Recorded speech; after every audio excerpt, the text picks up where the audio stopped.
fresh local corn on fresh grass. We just moved the tractor. It's leaking. We need to figure out this roof situation before the next batch, but they're growing so well. It is, I think it's Saturday, July 17th right now.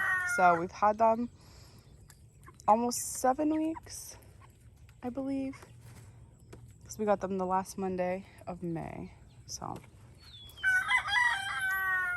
they're getting huge. And yeah. I dumped right where that one is. I dumped some black soldier fly larvae to try to keep them in there while I was doing all of this stuff. Nobody else noticed it. He's the first one right now to just notice it. He's like, wait guys, there's bugs over there.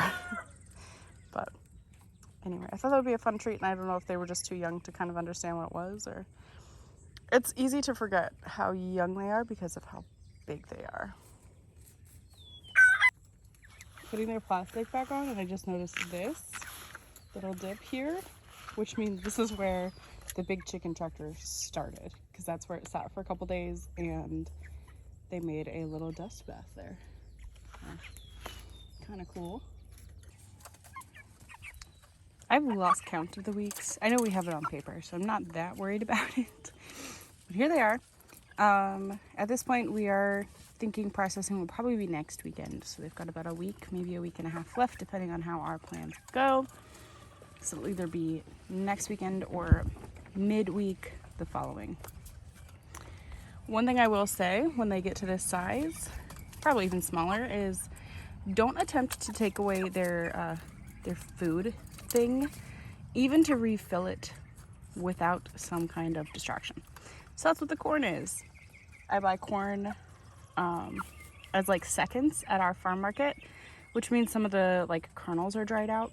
They absolutely don't care.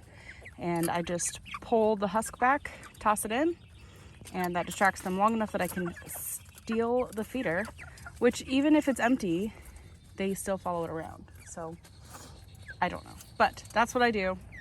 And then refill it and then check their water and everything else, because otherwise they will run right out to the yard. And we have this guy who has noticed I've got the door open for too long here. He's kind of a booger. But that is one thing I would say is like, don't come empty-handed. And then we just kind of leave the husk or the whole corn and everything in, and they finish it off pretty dang well. These are ones I moved the tractor yesterday and then had to go to work. I just need to throw them in the compost, but they definitely, you know, make good work of it. I just gave the big chickens some as well, so they're pretty excited, which is why they're so talkative, but they tear it up. I know you can't see now because we're out here, but they go to town on it. And it's cheap. It's relatively good for them. If it's gonna be a really hot day, you want to avoid corn, because apparently it raises their internal temps, which I did not know. But it's supposed to be storming all day, so I'm not too worried about it. And also that's black powder range, not too far away is what that sound is. So, but there's a little update for you.